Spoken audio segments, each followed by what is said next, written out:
This is the Ranger Report Podcast.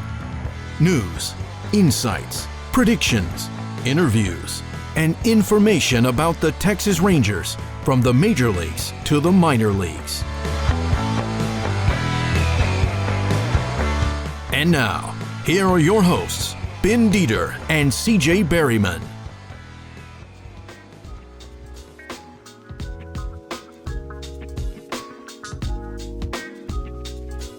Okay, everybody, welcome to the Ranger Report Podcast. I am Ben Dieter, and I'm thrilled to be joined today by Texas Rangers prospect Mitch Bratt. Mitch, how are you doing today? I'm good. How are you doing? I'm doing great. So you are a left-handed pitcher, and you did pretty much the whole season in Down East. Is that correct? Yes, sir. That's right. All right. So how do you feel after your first full season at Down East? I mean, I would say I'm pretty happy with it. Just the overall of how everything went. I stayed healthy, which is honestly the biggest thing and the most important thing. Like, you see guys go up and down, and especially like if you get hurt, the rehab process and the throwing progression coming back definitely takes its toll. I've seen it quite a few times with teammates. But yeah, as I said, the biggest thing, staying healthy, and I was able to kind of navigate through different things throughout the year and certain mental cues that kind of helped me get through it. And no, I'm very, very happy and pleased with how the season went. Yeah, so you had an ERA of 2.45, if I read that right, and 18 starts in 2022. So what really worked well for you this season, you think, that kept your ERA so low? I would say just living pitch by pitch. I mean, that's like the biggest thing. As cliche as it sounds, it's so important just to go pitch by pitch and kind of just hone it in that way. And because I think if you think in the future, you're going to be trying to do way too much. And yeah, I think just live in the moment, just take it pitch by pitch, and then just having the relationship with the catchers as well. I mean, as the season progressed and started, we started to get better and better and kind of on the same page. I mean, it's hard for the catchers of seeing 15 different pitchers pretty much every week. So It's kind of hard to get on the same report. But I think as the season went on, we did a great job at that. Yeah, I was going to say, you guys were the only team that finished below 500, but it was only one game, and you guys, your last game got rained out, so probably you would have finished at 500. But right. I mean, 500 ball is really good, especially in the minor leagues. So I know the Rangers are trying to put that winning mindset into every one of their players and every one of their teams. And you guys had a little turnover, but you guys didn't turn over as much as Hickory or Frisco did. So was it kind of nice to kind of have that consistency all year long in Down East? Yeah, it was nice to get to know the players more so on a personal level, just because, you've heard different names in the organization. I mean, I played with a few of them last year in the AZL when I signed and everything. So coming up with them, it was always great with my draft class and seeing those guys. It was great to be with them. But yeah, spending a full year with the guys is great on a personal level, and then as well as chemistry wise. I mean, you just know where everyone's going to be at the right time and how you guys click together. How many catchers did you throw to this year? I want to say 3. 3? Okay. So it wasn't anything too bad. Yeah, we kind of stuck with the same 2, and then I might have had another in there. But the 2 that we stuck with, it was pretty much every other week I'd get a different one, and we were on the same page. Yeah, that's pretty good for consistency when you're throwing to the same guy, at least the same 2 guys or 2-3 guys all year long. So what was sort of your go-to 0-2 strikeout pitch this year? What really worked well for you in that situation? I'd say at the beginning of the year, we kind of honed in on the slider. And just trying to get that where it needed to be. And it was in a great spot. And then I think towards the end of the year, it kind of became my fastball. I mean, it kind of depends on how the sequence went, but usually the fastball up was the go-to pitch, especially to right-hand hitters. I'd just run it away. And then, but yeah, just trying to get that slider back was the biggest thing. And it kind of varied. Like right-handed hitters, it would be the fastball or changeup, and then left-handed hitters, it would be that slider down and away or curveball just to get it over. Is yours a hard breaking slider or how does it break? So it really wasn't too hard. I mean, they had splits. So when the season ended, they gave me a breakdown. It's like, listen, your sliders at 80 miles an hour and above were 50% swing and miss.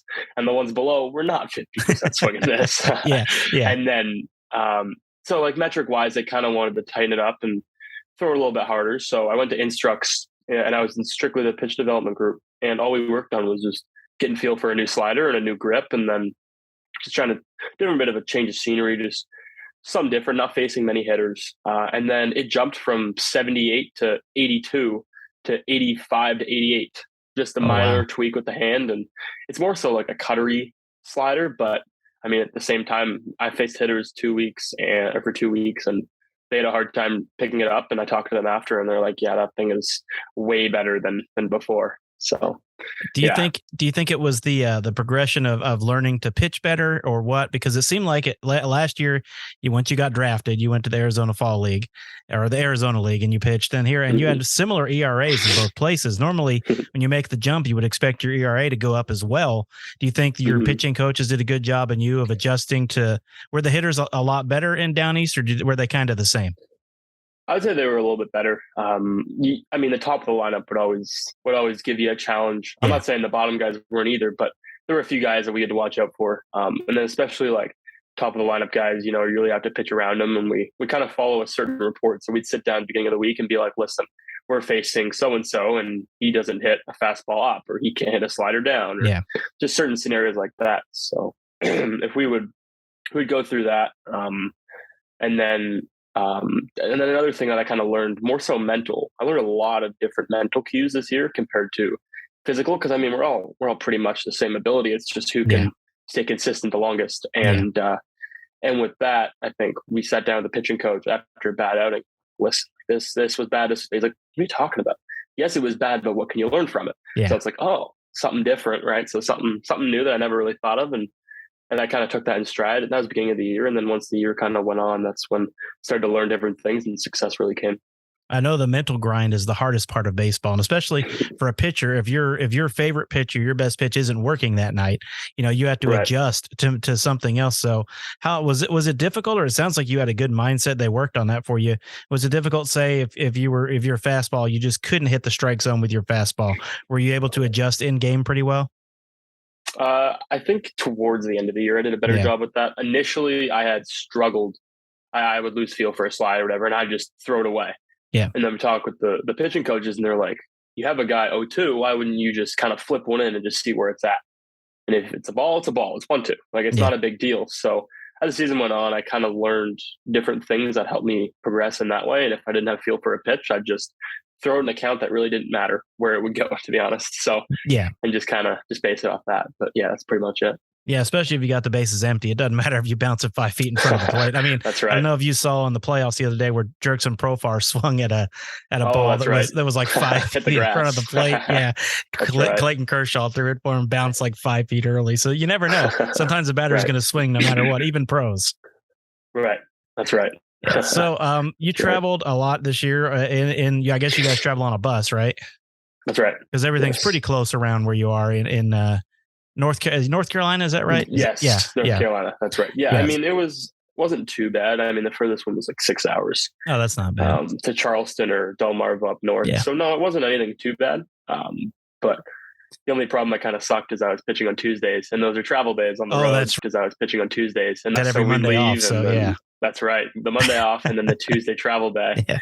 And then you get stuck on a bus for 7 hours in Charleston because there's a car crash, and it's game time when you show up. So it's like, oh shoot, here we go. That's not fun at all. So what was your what was your favorite opponent stadium to pitch in? Which one did you enjoy the most? Which one did you have the most success in?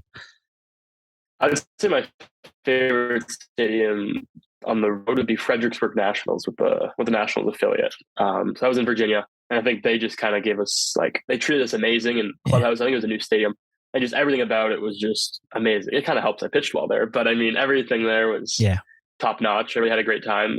The turf infield, I've never really played on a field professionally with turf, and just seeing how that would play. So no, it was all good. I really enjoyed Fredericksburg. That's cool. Did you guys was there somewhere you went where had the best food, like when you guys went out to eat? Ooh, I know there's a lot of low regular places. Did you guys get to try some local places while you were there? I mean, Charleston was pretty good. Yeah, Charleston was definitely a good spot down in South Carolina, just because it's such a nice place, and I got so much going on there that there was a lot for us to kind of go and tourist around and kind of eat as well. So do you guys like to do a lot of touristy things when you're in other towns, at least the first time you go there? I mean, a little bit, yeah. There's really not much. I mean, there's time to do it, but then again, we kind of there's not a take that time to sleep in. No, because we get back pretty late and kind of head to the field at 12. So I mean, it's not too much time, but I think it's enough that we can kind of walk around or go grab some food or anything like that. So you guys never had an off day in an away city, right? No, we did not. Because you always travel on the day. Yeah, you Correct. travel. Yeah. If you had the off We get day, back late it'd be at back night. home. Yeah, I got you. Okay. That's right.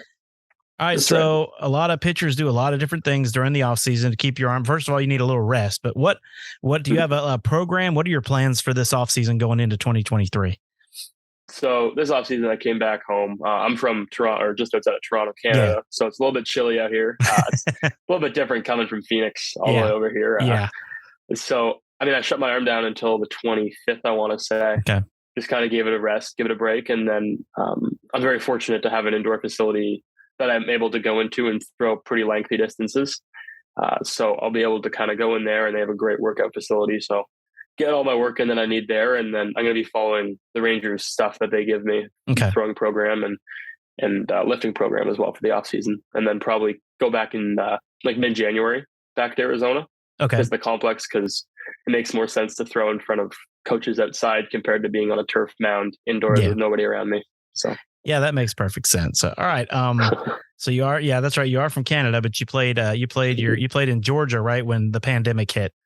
That's right. Yeah. When the pandemic hit, I mean, it was kind of hard on myself. And everybody kind of took us. But I know Canada was a lot more strict than we were here in the United States. Yeah. Yeah. So they were pretty strict during that time. So, I mean, I kind of thought just kind of put myself in the best position and see what happens with it and just go from there. Like I was thinking draft, but even because I was committed to Florida State. So even if I were to end up on campus at Florida State, I'd be able to face these hitters and face some better hitters than I would just back home and kind of get acclimated to what ball would be like for a lengthy period in the States as well. Yeah. Well, growing up, you Canada, Georgia, all over, but TV, you can see anything. Who were some of your favorite players as you were growing up? My favorite players, definitely Madison Bumgarner. I was a big fan of his. I forget which year when he made that World Series run and through so many different times. I was just amazed by him and everything that he did. I was a big John Lester fan growing up. Just like the way he pitched. Mark Burley, another one, just soft left-handed throwers, nothing, not too much. And then another guy I actually looked at a lot this year was Martin Perez. Yeah, I was able to sit down with him and a few other guys. We kind of just sat in the grass and just talked baseball and kind of heard his story and how he went about things. And then it was really cool to listen to what Martin had to say and kind of how he went about his business. Yeah, speaking of guys who had amazing years, man, in the majors, Martin had an incredible year. Yes. Oh yeah. It was great to see. I mean, all of his pitches, just how they worked off each other, and especially his cutter was like the biggest difference that we talked about in the clubhouse was just how he was able to kind of put that wherever he wanted. Sorry about my dog there. No, you're good. You're good. That's what happens when your studio's at your house. You get an excitable dog that likes to bark at everything that moves. All right. Well, before I let you go, you've been to Texas, I'm guessing. Yes. Yeah. I went there to sign. Yeah. You went there to sign. But have you been back since? I came back at the end of the 2021 season. So probably just about this time during Instructs, we came and kind of toured the stadium and everything. So that was really cool to see and all they had to offer. Yeah, this was my first year to actually cover the Rangers in the stadium, in the press box. Man, that thing is nice. Oh, nice. Oh, it's gorgeous. And that field is gorgeous too. I got to walk out on the field for the first time this year. That place is super nice. Yeah. But we always ask every guest, and I don't know if you've done this. Have you ever had Whataburger?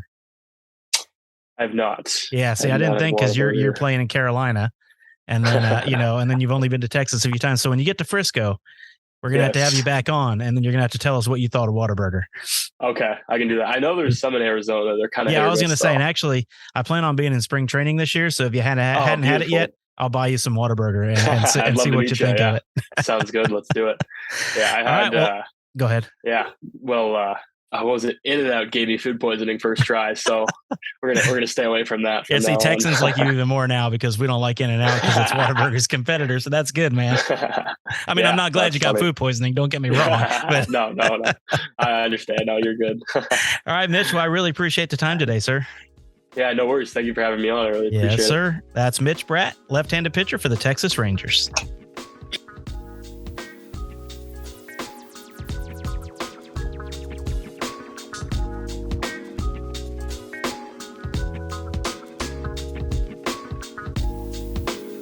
That was Mitch Bratt, left-handed pitcher for the Texas Rangers. Thanks to Mitch Bratt for joining us.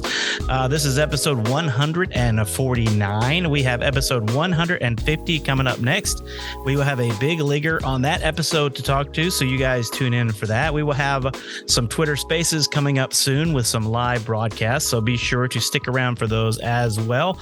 And there is a ton to talk about this offseason. We hope to have some guests on, again, over at therangerreport.com. Pick up some merch, buy me a coffee, become a patron. There's lots of cool stuff you get if you become a patron, but don't forget that those Twitter lives are coming up. Don't forget that we will be interviewing a lot of people, and I'm doing series over there on the top 20 prospects, one prospect at a time.